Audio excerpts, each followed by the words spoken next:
Minnesota Timberwolves fans, welcome back to the Living in Loserville podcast.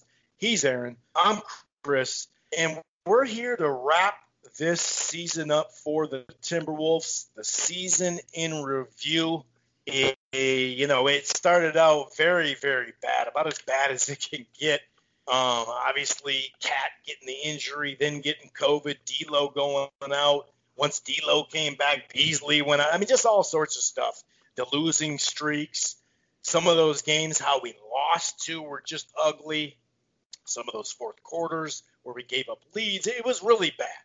All-Star break came along, and the last 2 months, really, finally, we got to see the talent we had on the squad. Even without Beasley, that was really the only guy missing significant games down the stretch. So it was nice to finally, it's very important to get that accomplished this year. That was what this year was all about. There is a ton to talk about besides just an overview. We'll go down what it means to now be in the 6th spot and what that means for Golden State and the Timberwolves. Some improvement off of this young buck that we got, Anthony Edwards. We've seen parts of his game slowly mature well, I say slowly, but pretty rapidly, really. 72 games in like 146 nights. I mean, it's just ridiculous. And for him to perform down the stretch, I texted Aaron earlier, they need to build that Ricky Wall a little bit higher because Ant showed signs. Dude, Ant lost 11 pounds this season, just to show you what he was going through as a rookie. But we're going to talk a little bit about Ant tonight. Especially the rebounding and defense. We've talked about how he's become a more efficient player on the offensive side. We'll get into a little bit on the defense. There's a variety of kind of stats that we'll talk about. Sometimes you got to throw up some stats that are down the stretch, how they, finished. And then we'll talk about the offseason, who's most likely to be traded either this offseason or by next trade deadline. There's still the need for another big, whether it's a power forward or a center, next to Towns. It doesn't have to be some star. It just needs to be probably a solid player because it does seem like we have a small lineup now figured out, and just a variety of other items. We'll also kind of talk about our best guest, or maybe our best who we think it should be the starting 5 with the current roster now. So there's a lot to discuss, no doubt about it. It was good to close on a great note last night after that just horrible display of shooting during that afternoon games. That afternoon stuff can be really hit or miss, but no excuse to that one. That was just ugly. So it was nice to go out on a good note. If this is your first time listening to the Living in Loserville podcast, welcome. It streams live right here on blogtalkradio.com/Rope-A-Dope Radio. But there's a variety of places to listen to this show. You don't have to go to Blog Talk or Rope-A-Dope if you don't want to and download the show there. You can find this show under the Rope-A-Dope Radio platform on iHeartRadio, Player FM, TuneIn, a lot of different places. We're also part of the Grueling True Sports Podcast Network, which can be found in a whole lot of spots. While you're at it, why don't you head on over to thegruelingtruth.com. It's basketball, football, boxing, baseball, everything in between. And we also have the Living in Loserville page on Spreaker, which is just a combination of a bunch of stuff. Obviously we start in September with the Purple People Eaters, which is heavy Vikings, a little bit of Gophers football at the back end. Then once that season over, like we are now talking, we go into Timberwolves with Living in Loserville. And, Aaron has other shows, sports-related or non-sports-related shows over there on the Living in Loserville page for Spreaker. Go check them out. And one more thing, if you're thinking about cutting the cord or you're not quite happy, I got something for you. It's called AT&T TV. The plans start as low as $69 a month. Simple pricing, no hidden fees, no annual contract. Of course, you can stream it anywhere on any device. The cloud DVR is available. And real quick, if you upgrade to the choice package, it gives you a free year of HBO Max. That's AT&T TV. Last time that we spoke here, they had just come off a an easy win when it needed to be easy against a tanking team. They followed that up with a dominant performance with Detroit. The Denver game was competitive. They just couldn't quite get over the hump down the stretch of that game. Credit to, Denver for hitting a lot of shots there. They did kind of, get it close within 3 at the end of the third after being down there for a little bit. But they always had an answer, it seemed, Denver, to the run. They'd always kind of, we're down 3, only down 3, boom, we'll push it to 9. Down 5, push it to 11. They kept answering, and that is the difference right now. Even without Murray, they have a veteran team who, got to the conference final last year against the Lakers, upset the Clippers, which was a big thing last year. So that's not the biggest deal. But that Boston display, Aaron, that shooting display was just horrendous, dude. 0 for 5, 0 for 5, 1 for 9, just down the whole thing. But it was nice last night to end the season on a positive note, beating a team that's already in the playoffs that still could have gotten, the 5, 6, 7 stuff. So they were still trying to fight for it. Luka didn't get in the game late because the game was over, but it was fun to go out like that. Overall, this last week, since the last time we spoke here about Timberwolves basketball, a little up and down the stretch, but it was, like I said, really nice to close out last night in style. Yeah, it was. And, what a performance against the Mavericks. I don't think I've seen a Wolves performance like that, and I can't even remember if I've ever seen a Wolves performance like that. Everybody was hitting. It was just one of those things, where you get 76 points at the half and you're rolling, and there's really nothing the Mavericks could do about it. But that's coming off the heels of a game where I started to regret everything I said the week before on the podcast. It's like, what's going on here? The Celtics are down a few guys. We're not shooting well. Things aren't going good. The Celtics are in that state, not a great team. And it just, everything I said and the momentum that had been built, I thought, oh man, this is all going down the toilet quick. And then all of a sudden they followed back up with the Mavericks game. And like you said, Chris, let's go back and just quickly, the season's ridiculous, man. First it's COVID, and you come in, we got a bunch of games packed together on the schedule. Cat's out. Russell's out. Beasley's out. We're trying to figure out, then we got a coaching change. And then the All-Star break comes, and we start to see all this new potential and life coming in. And it's just been a roller coaster of a season. Up and down is one way to put it. And now we round the season out with a lot of enthusiasm. Yeah, and, it's funny because, like you said, we had a season-high 76 points last night. 113 points through 3 quarters is a franchise record. Obviously, in the last 5 years, scoring is way up. So some of these stats you can't hang on too much, but it's going in the right direction, no doubt about it. Obviously, Boston still had something to play for because they needed to stay in the playoffs. They actually might get bounced, but yeah, that was a poor effort. And I like how the coach was like, yeah, that sucked. I told him, hey, dude, we have a lot of good vibes. That sucked. I can handle the Denver game. That's fine. But this one just sucked. And so he sent a message. He was grumpy. He wasn't just talking about his system. And I love me some Saunders family, but, the system, and we're going to stick to the system, and we got a lot of work, but we're willing to do the work, and we're, all that positivity. That's great. But you got to be forceful as well. You got to show that you're mad at your team, whether it's in practice, whether it's right after the game, whatever.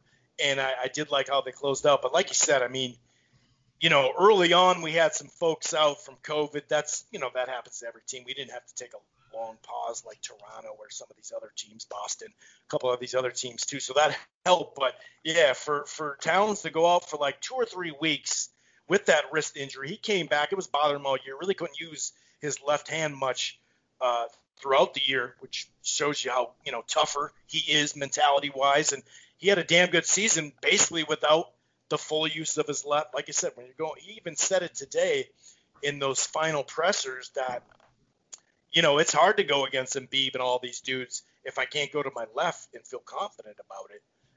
So that sucked, right? But he came back early from that, and you're like, all right, dude, showing some toughness. That's leadership. I like that. And then he got COVID. And, obviously we know, 7 different relatives, including his mother, passed from it. So obviously he said there was some really rough nights. And to not just to get through COVID, to feel normal so you could start to move again. That was the thing about COVID. Whether you had it or not, you couldn't fully exercise anyway. So he had such a long break. And just when we're starting to hear that he's coming back, boom, Russell gone. And you could kind of see the last maybe 10 to 15 games. Remember, Russell missed like 2 games, came back. You could just see he wasn't moving right. And all of a sudden he's gone. He missed 33 games out of a 72-game season. That's damn near half. I think Towns was 20 or 22. And it was it was a nightmare. But when Beasley got a suspension for 12 games, got that out of the way, knock on wood, he can stay, disciplined this summer. We did pass the break and everything. We did get something out of that, though. You and I talked here on the show, hey, okay, the coaching change was abrupt in the season, but you could see the vision a little bit with that little 8-day off thing, even though COVID messed up, some practice time and walkthrough time. But still, you could be like, all right, this is a meaningful down the stretch, and we like that they were taking it serious all the way to the end.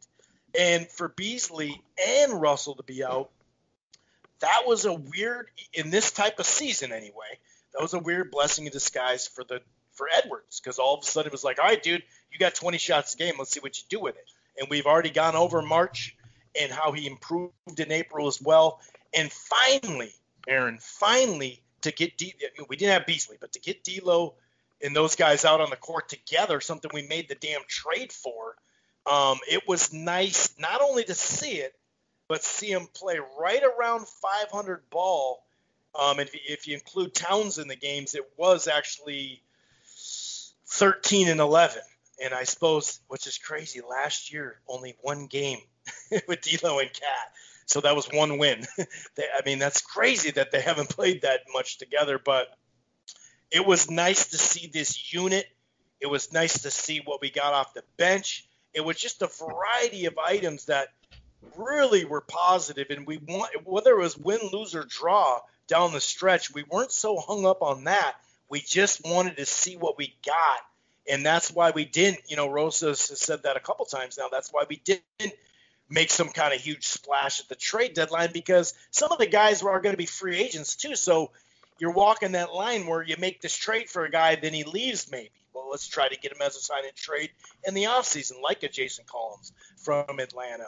And so it was really great down the stretch, especially off the All-Star break, not just to see him winning, but to see them out in the court, to see the camaraderie, even when they were losing on the bench, I'll say that, the communication level.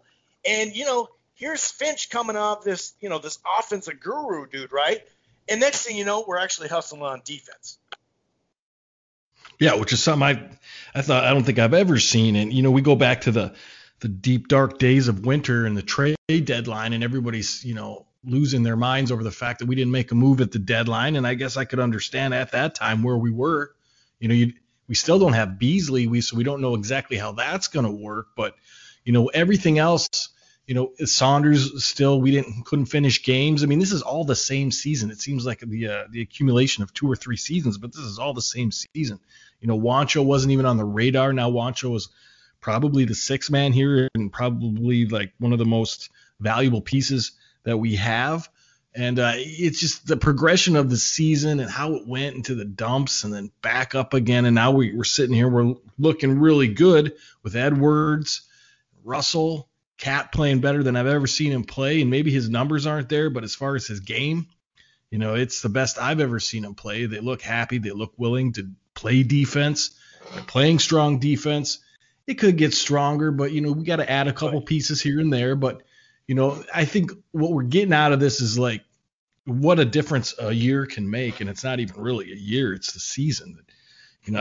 I've never been lower on the squad than I was probably around January.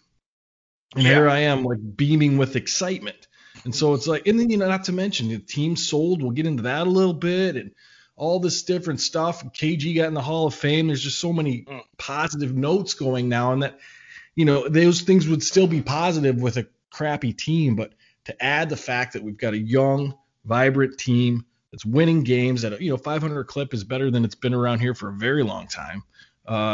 Is not much to say except for, wow, what a season. Yeah, beyond that blip, when we got Butler, it's been a struggle without KG. Our best record was 40-42, and we lost a lot of games down the stretch of that season, or started games a lot shittier. And Love was our main guy who, was filling up the stat sheet, and some people like PA and others were starting to bring in Garnett and all that to the situation, and Larry Bird and all this stuff. And it's like, seriously? We got to find out just how good, Love is when he's on a playoff team with LeBron James. They basically played him off the court for a lot of the games. But yeah, you're right, dude. Like, a lot of great energy. So, the losing streaks were just horrendous. If for a young team to stay focused, I do, there's still, we had a big rant section last week, so we're going to hold that to a minimum anyway on this draft pick. And as far as, how do you sell Edwards? And actually, besides Rubio playing, he's the only guy 30 playing in the rotation.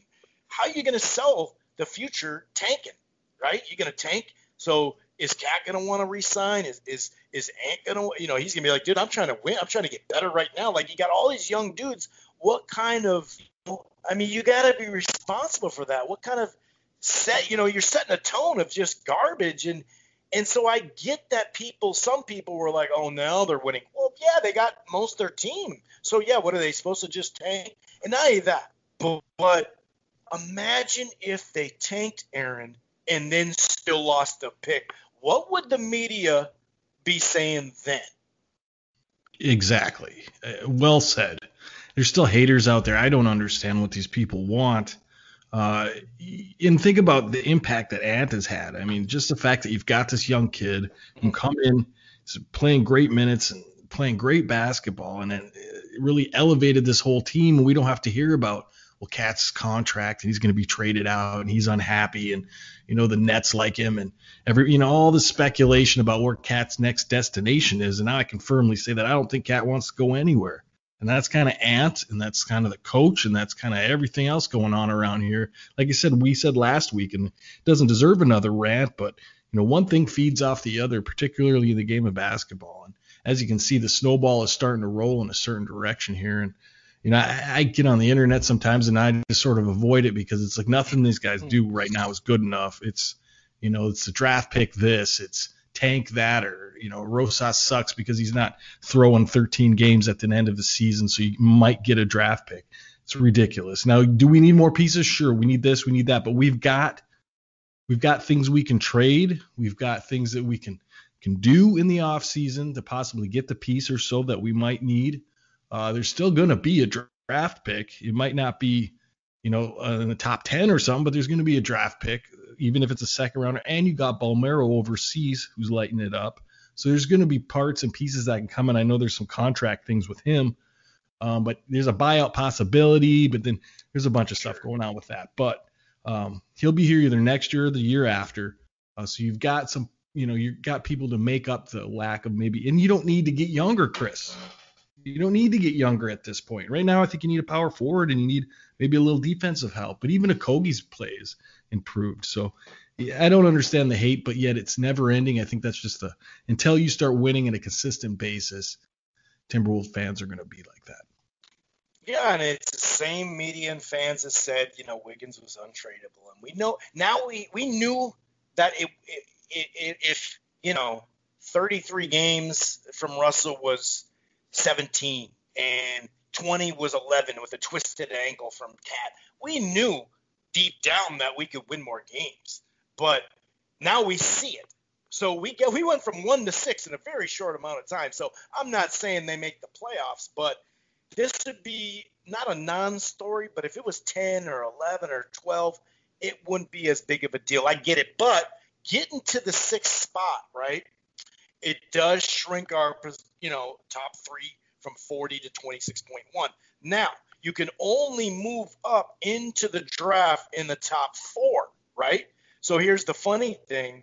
Now, not funny, but hey, this is probably pretty damn good. Golden State has a 9% chance to get the 4th pick. They can't get the 5th pick.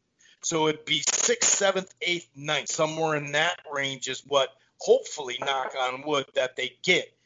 It'd be great if all of a sudden it did jump to 7 or 8, even though we jumped it to 6. But, yeah, they can only get the 4th. They can't get the 5th now. So that's pretty dope. We still have a 26% or whatever chance of getting in the top 3, which even a top 6 pick, I get it for trade value. I totally get it. But, you know, just going over it, dude, we wouldn't be in this scenario. It'd be a 10th pick or 11th or 12th, whatever. But speaking of the guy, and by the way, a chunk of years ago, we got the number 1 pick in the lottery with Cat. Pretty damn good pick there, especially when you look at it was 2nd or 3rd and where that guy is now. Then we won it last year. And, oh, by the way, we got a pretty good player there. So Ant, though, down the stretch, we've talked about all the improvement offensively, but the rebounding and the defense on and off the ball, that weak side defense, even like McDaniels, who's young, and Vanderbilt, who's young, and we still got a lot of young players in not even in this system or whatever, but it was looking like, man, this is going to be the biggest improvement he has to make, you know, because some guys come in and that's what they can do, but then they need to improve on offense. Well, sure, he needed to be more efficient on offense, but he already did that. The signs we're seeing as a rebounder and a weak side defender and an on-ball guy, you just hustle plays. And sure, the other night he missed a block out for a rebound. That type of thing I don't mind as a rookie. That's fine. This guy has even taken jumps in defense now over the last, especially 30, 45 days. It's crazy to think that the number 1 pick, you know, Cunningham, is a couple days, you know, older than Ant. This guy has developed just so well, and now we're seeing it on the defensive end, Aaron. Yeah, he's really calculated with it as well. Like, you know, a few plays he'll watch, then he'll get in a passing lane, get a steal, get a turnover, get a couple points on that. And, you know, he's learning slowly, but, you know, quicker than most. So I'm not going to say slowly, but on his pace, slowly. And what I'm liking most about it is that, you know, he's scoring later in games. So he's not coming out, you know, and throwing 20 down in the first quarter. He could probably do that if he wanted to, but starting to pace himself and let the game come to him. And, you know, there's other players that can kind of deal with the first, second, third quarter and deal with that. I mean, Russell and Cat and, you know, Wancho on a good night, or, you know, even Naz Reid, some guys, yep, or Jalen, you know, or Jaden McDaniels. I mean, there's a lot, you know, Beasley comes back and, you know, he's do what it takes at the end. Like, it's not how you start the game, it's how you finish it. He's starting to feel that out a little bit more, starting to score more in the third and fourth quarter, you know, start to make things, set it up so that he can be successful in the third and fourth quarter. And those are the kind of things that you want to see. Now, as far as getting free agents, you know, Ant helps with that too. People are going to want to come play with him, so you don't necessarily have to go through the draft anymore. At some point, the draft is a never-ending cycle, you know, and we've been stuck in that cycle, so we have a felt understanding of what that's like. And I'm not saying you pass up draft picks, but I'm saying to tank for one is ridiculous. But Ant is continuing to improve. Now, obviously, the season's over, so there's a lot, you know, that's going to change as far as maybe the system will be tweaked to help him next season. Also, you know, there's going to be more space between games, and we'll get into other stuff like that later. But, you know, he just went through a gauntlet of a season of 72 games, improved all the way through, finished with a bang. And, you know, the future looks bright for Ant and these Timberwolves. Defensively, he is going to be, I think, even more productive than he was this season, and that's going to be exciting to see. He could be in the top 5 defensively in the league if he really set his mind to it. Yeah, possibly. I mean, the one thing about it that was frustrating is he wasn't having to take the hardest guard, but yet he was still showing, like, not necessarily natural defense instincts, but I saw enough down the stretch, and obviously with Okogie, McDaniels, Vanderbilt, that stuff helps. I mean, so many Lillard, Curry, so many guys are great, phenomenal offensive players, but they get hidden in their defensive schemes. But like you said, last night McDaniels got in on the fun, and there was a point where the pair of rookies, him and Edwards, 13 to 22, 7 to 12 from the three, 36 points, and that was obviously down the stretch. We don't even – I mean, the coach was saying after the game, like, hey, we are going to work on Jaden's offensive skills. We know he can do more off that, and we're going to give him – we're not just going to put him out on the three-point line. He ended, I think, 36%, though. He did really well from that. And now we're going to see a little bit because he's going to get a lot of one-on-ones. And if he can stroke that three, they're going to run out on him finally, and then he can take it to the rack. And he was getting nasty with it these last couple games. So, yeah, it was a lot of young players, and it at times it's streaky, both great and bad, right? But, we don't have these 28-year-olds coming off our bench or in the starting lineup. And so that we got to keep that in mind with this squad. Like you said, the coach, I think Kat said 60% of the offense is in, 50% today, he said, on the closing stuff. So, I mean, and I really like what you said about not just the offseason, not just training camp, but a couple of things to work on in a 3 or 4 day off days from between games once in a while throughout the season. But 11 freaking pounds Anthony lost this year.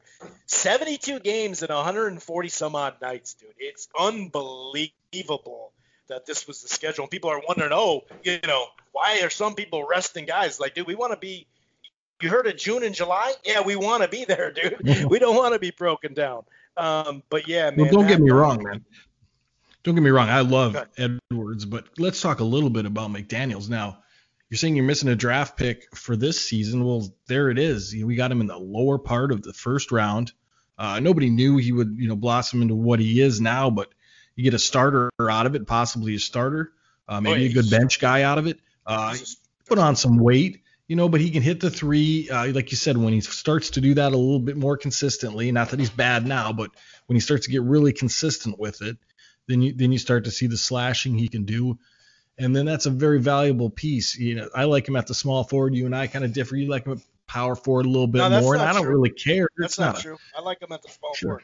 We're both on the same page. I think he's the perfect small forward. He's tall, he's rangy, but I think that his weight, maybe put a little weight on, but like just the fact that we acquired him through scouting or luck or whatever it was, it's an integral piece of this whole thing coming together. And he'll get more minutes next year, and I think he'll start to, like you said, like Finch even said, get more opportunities offensively, and just another piece to the puzzle, another matchup guy. It's a great thing, and him and Ant being so young, I think McDaniels learned a lot this season as well about pacing himself, about the rhythm of the game. He looked kind of lost the first part of the season, and as a rookie should, and then started picking up, and now he's just another vet. And it's like, this guy will be even better next season and probably put in better positions next season. And basically, he's kind of a bonus guy. You don't usually find players like that at pick 27, 28 in the first round. So we ought to be thankful about that and not worry so much about whatever we may or may not get in the draft this year.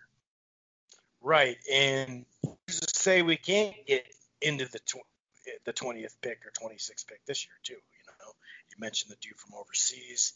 I mean, it's bright, no doubt about it. We should give a little update. Culliver had successful ankle surgery. He was kind of in and out of that with this ankle injury. He did get that. Beasley in his presser today said that they asked him, would you be willing to be a six man if that's what he said. He said, I'm focused on winning. So whatever the case may be, I'm focused on winning.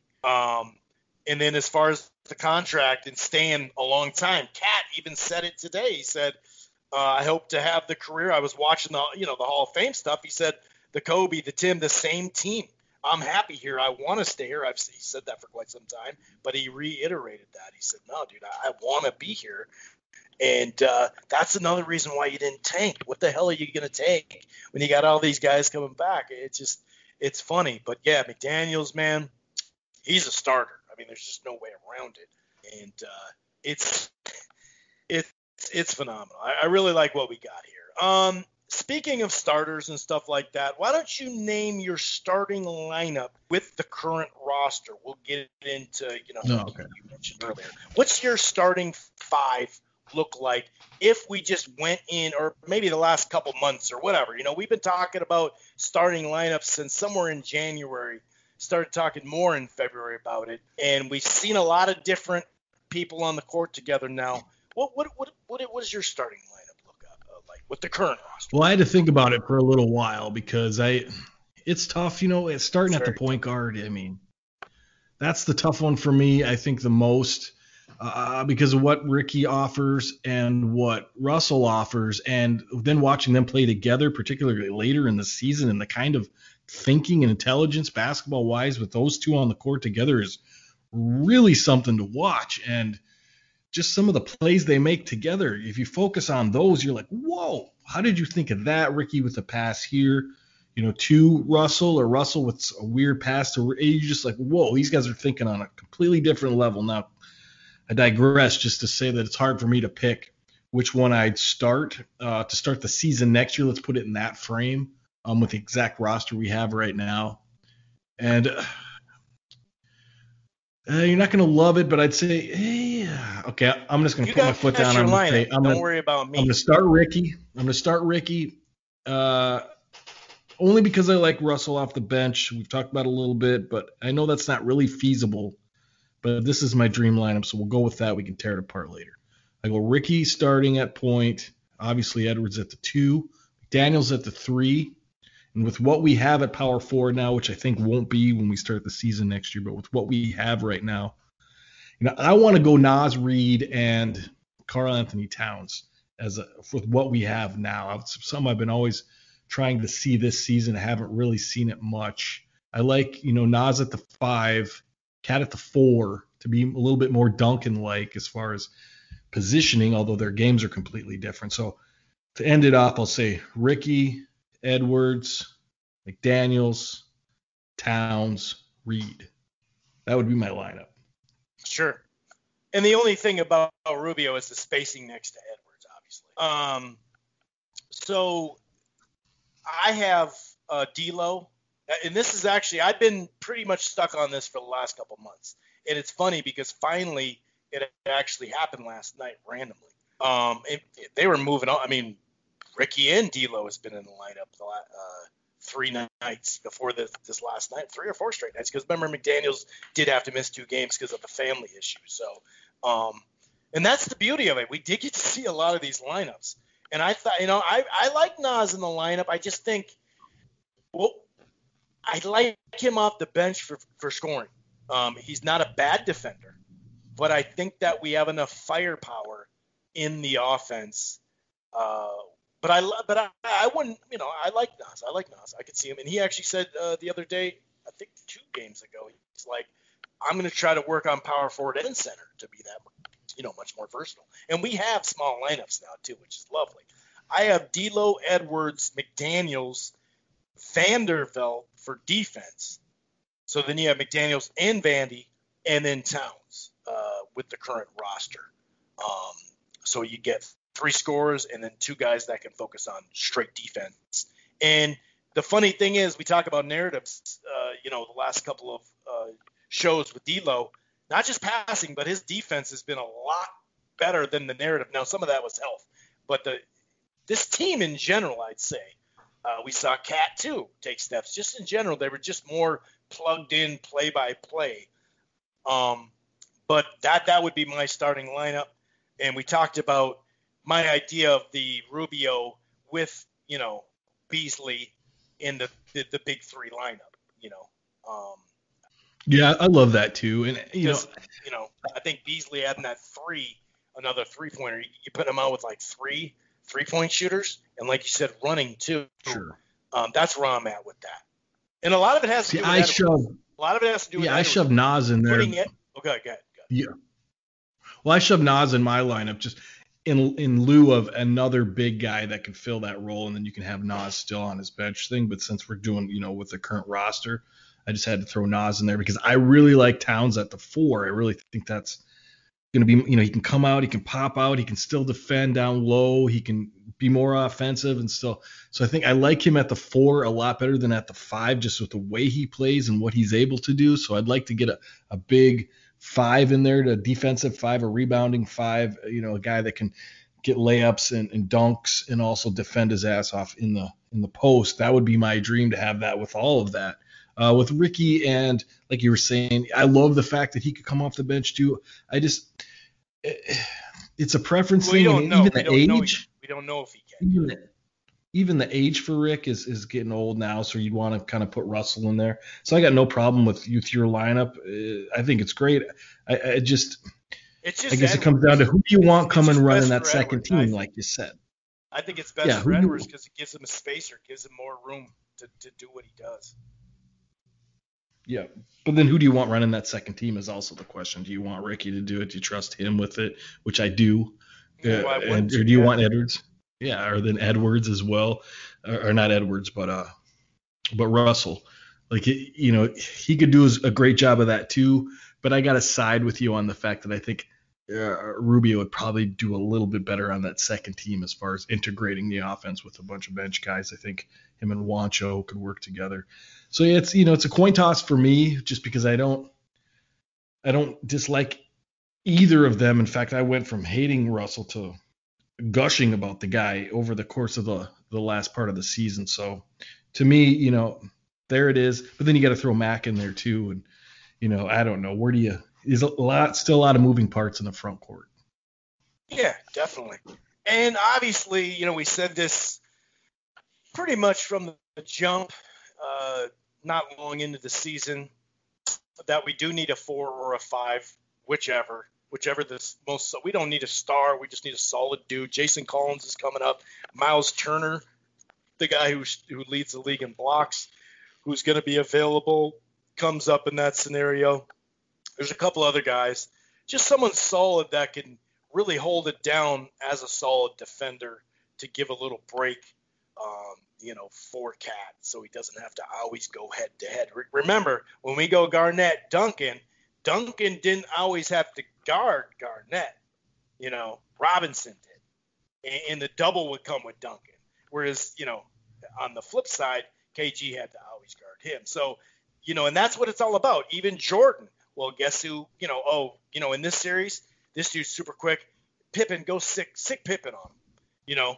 Let me have a little breathing room. They did that with Curry, with Iguodala, and, a lot of different defenders they had. So it happens all the time. You need that type of thing. But, yeah, a power forward. And the Lakers and the renaissance of the big man, some of these really quality up for MVP candidates, Embiid, Jokic, and all these guys, a lot of dudes, right?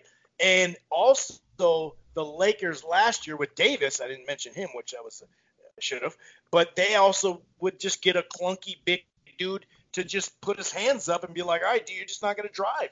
And we got 2 of them, so they're going to fall you too hard. And all of a sudden the league, and this is what I like about Rosas, he is ahead of the grain a lot. He talked about this year, like now all of a sudden you're seeing a little bit of a switch because these bigs are so versatile now that, man, maybe we don't need a small lineup to start, and we can move McDaniels or Vanderbilt or whoever in that. Obviously McDaniels would be the best small ball power forward. He's going to get stronger. He's never going to get big. At least Vandy has some weight on him, or even like you said, Nasri has more length and more size. But either way, obviously the power forward scenario is going to play out. We don't have money. It'd have to be a sign and trade this year because, it was worth it in some sense because Rubio and Edwards, the development there, we saw him do that with 2 other guys. We saw him do that with our pack too originally, some of these youngsters who Ruby helped a lot. And you look at Booker, you look at what's-his-toes in Utah. So he did his job. Now Rookie has one more year on his contract, whereas Johnson we had an expiring deal, so we could have signed someone straight up for like 20 mil this year. Now we'd have to do a sign and trade, but that's only for 1 year. And maybe Ricky is into it now, and his vibe down the stretch is better than it was the first couple months. And a lot of that was confidence because he wasn't playing well. But still, maybe he will want to sign for a more affordable deal that makes sense and stay here. I mean, you never know. It kind of matters where the sign and trade would go. And that kind of brings us to Rubio, to a potential Beasley, to a Culliver. These are the type of guys that it seems like would be on the trading blocks, maybe not just this offseason, but you'd assume by the trade deadline next year. Rubio obviously is a leader and has really helped Ant, so you keep him for that and see what he wants to do down the stretch and how he wants to, the next couple of years of his career, what he wants to do. I don't know if it's worth it to get a solid big to trade Beasley, because we do have Noel who could do the very similar stuff. I think we get more worth out of him next year when he's proven the discipline this year, because if he messes up, the team, it's hard to get trade value at the highest level if he messes up this summer and now you're not going to have a player. Culliver is a guy that will be thrown, I think, into a trade now because, the fit may not be great, but maybe some other team has a little room for him.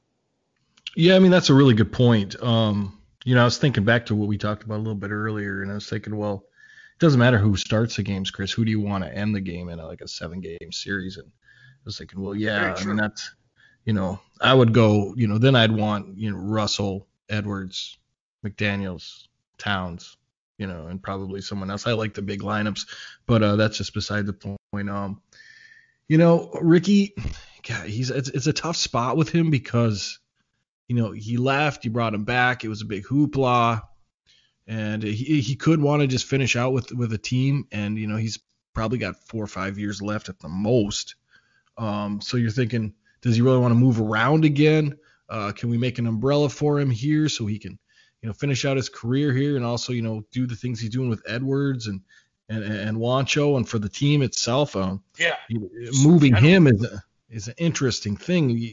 I think if he wants to stay, he's got carte blanche to stay. He's been part of this organization off and on for about 10 years now or 9 years since he's been in the league, and it's hard to tell what you want to do with him, but I think he can kind of he can make his call as long as he's not asking for ridiculous money. I think he'll be able to stay here as long as he wants. Culver, you're right, that's a trade piece because he's kind of edged out in his position now with McDaniels and Edwards being in. He's would have to be a backup in the 3. He'd have to be a backup in the 4.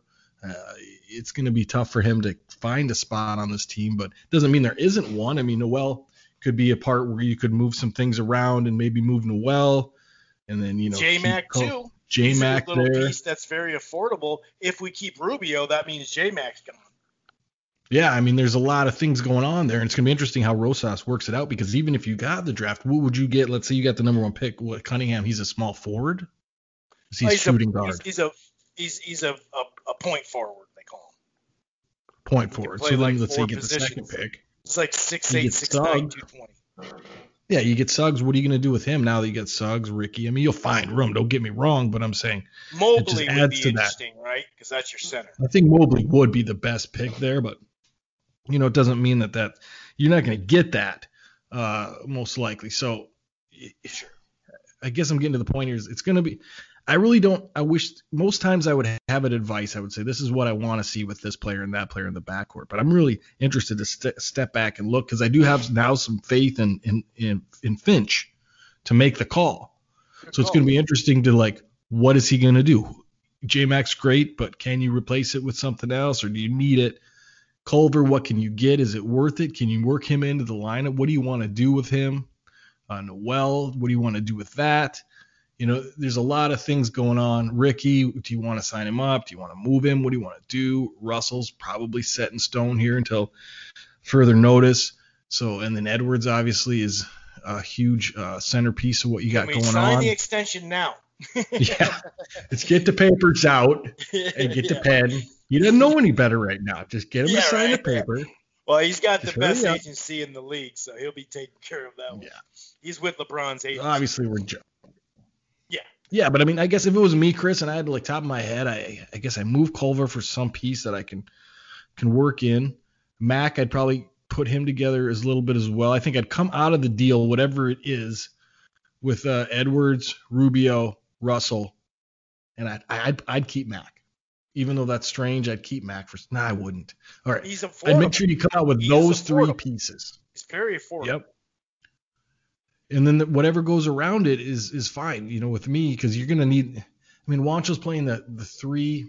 I don't know. I'm rambling on here, but I think you come out with the core pieces, and I'm not so concerned about what you get for Culver as long as you get something. And I hate to see J Mac go, and I'd hate to see Noel go, but I don't think that's a necessary thing that has to happen. But some of that has to happen if you smell what I'm stepping in. Yeah, Rubio and Beasley are making the most money. Rubio's making 17. I think it gets close to 18 next year, and it's like 13, 14, 15 over the next couple of years for Beasley. So those are the ones where if you want a guy that you're going to pay 15 to 20 mil who can come in and be that 4 or 5, you're probably going to have to move one of those guys because you got to come within 15% of matching salaries, right? And you got to give to get. As we know, give to get. I'm not – in a couple of years, I think you're right about Edwards, and we got to get in the playoffs before we can attract guys to do the exemption and make $5 or $6 million to come here because there's still so many better options for the NBA exemption. So they got to see us get over the hump and get to the playoffs before we can get free agency. But that's why, like, we got Rosas, because I think he realizes, and he said it from the start, the trade that's gonna be our bread and butter, and then we're gonna have to, like you said, the draft, we're gonna have to continue to get quality guys that we can either play and or trade down the line. So I mean, things are looking up. I wouldn't be shocked if this is not a major deal in the off season, but I would be shocked when I say major. I'm not, D'Lo's got 2 years, Cat's got 3 years. You're obviously not going to move Ant. People were knocking down the damn door this trade deadline for McDaniels, so you're not going to move him because you're like, nah, that's why they like him, right? But I'd be pretty surprised. We would have had to, like at the halfway point, be like a 6th seed or 5th seed or 4th seed to not make a trade, and whether it's Nas, like you said, or Vandy or whatever at that other big, they just fill in, and that's how we're just winning like that. So we're 9 games above 500. Well, then that's gonna make you go, wait a second. We could let some stuff expire, and then we got money. Maybe we will be able to put together a nice package for another piece. Sure, and quickly you want to come in and say that even you've got Balmero's an asset as well in a trade. Very true. Maybe you might not get him for a couple of years, but yeah. Nope. He's a guy that's potential. You can move him to get whatever you want at the 4 or possibly the 5 that you might want, and maybe spare you from having to get rid of something you don't want to get rid of. So I mean, there's a lot of assets here that can work in a multitude of different ways. It's just going to be very interesting to see how Finch and Rosas decide to do that. I mean, it's not obviously you and I have been going on talking about it for most of the season, and it's not going to be an easy choice. It's going to be interesting to see how it all works out. And I really don't have much more to say about that except for now we're in the off season, and it's one of the better off seasons I can remember of Timberwolves basketball. I'm actually re-engaged. I'm into the squad. I'm thinking about what could be, and everything's going to be. I don't know how much is really going to get done in the off season because it tends to be like late July, early August. Now, things start to move around a little bit. The draft's not till like late July, August because of the deeper run. The finals are going to be in July this year. Yeah, so I mean we're still kind of in the weird seasons type of thing. I don't know when they got planned to start next season, but I'm sure it'll be normal. Hopefully it will be normal, and we're finally coming out the other end of this whole COVID-19 thing, which is really good. And everybody's getting vaccinated. Masks are coming off some places and other places not. But Timberwolves fans, if I can say one thing to you, I know the show's called Living in Loserville, and that's probably not going to change. And it's a little bit tongue-in-cheek now that we're kind of in an optimistic mindset as far as but it took an actual optimistic product to make us optimistic. So hopefully you can understand that as we move forward. We can be optimistic as much as everyone else is, and I think there's a lot of good things on this team. And if you can't see it, I just don't know what to tell you. But maybe take a step back from all the woes of Timberwolves fandom and get on board, because all the pieces are, in the words of Brett Favre, in place. And as long as these things continue and we don't do any Timberwolf-like things, there's a lot to look forward to. That's right, and let's hope it's 6th, 7th, 8th or something like that. That Golden State, 9.1 or something like that for the 4th spot is their best chance. And our top 3 is 26.1. So I think it's a 70% chance 6, 7, 8 for Golden State, which that'd be a lot better than, like we said, fucking tanking and then doing the Minnesota stuff. Living in Loserville is not just Timberwolves, right? I mean, doing the Minnesota stuff, tanking, and then losing the damn pick, and it's the 4th pick, and we're like, great, this is it. Now we got a pissed off team at us, a bunch of youngsters who are supposed to be setting an example for. And I've basically seen all I needed to see, and both you and I said this is an important stretch, and I love how they used that. And Ant says he's coming back like Houdini. He said, I'm coming back like Houdini, baby. And the high and they're note going to of it all, have more team meetings and team practices and shit that they can do now, like you said, with COVID. And that's, they're going to, they actually, from the sounds of it, spend a fair amount of time with each other. And, it's going to be fun. I'm kind of in between on some of those summer, mini camps where you're like, some videos are good. Some of it's like, oh, great, another year, yeah, positivity. But this year it's like, oh, I'm looking forward to those freaking, 30-minute documentaries of these guys working and spending time with each other and growing. And we got ourselves a coach, dude. And the silver lining, or the cherry on top, Chris, is it appears that the sale is final. And yes, we have new ownership. We didn't touch on it much, but that's a huge thing going forward. Yes, it really can be. And yeah. Any last words before we shut this puppy down for the season? Oh, by the way, I almost forgot to tell you. Almost forgot. So next Monday and the Monday after, Chris Carter and Denny Green. We're gonna close this puppy out in style. A Chris Carter rewind shows. You guys love those rewind shows. We love doing it. Chris Carter and then Denny Green. Sorry, I had to get that out. What any last words, sir? No, I was just going to do the same thing. You were going to remind them about those shows and follow us on Instagram at Living in Loserville. We've got not that many followers. We'd like to see that pick up a little bit, and follow us on Spricker under the same name. And I can't believe I'm saying it, but go Timberwolves. Yeah, it's over. Peace.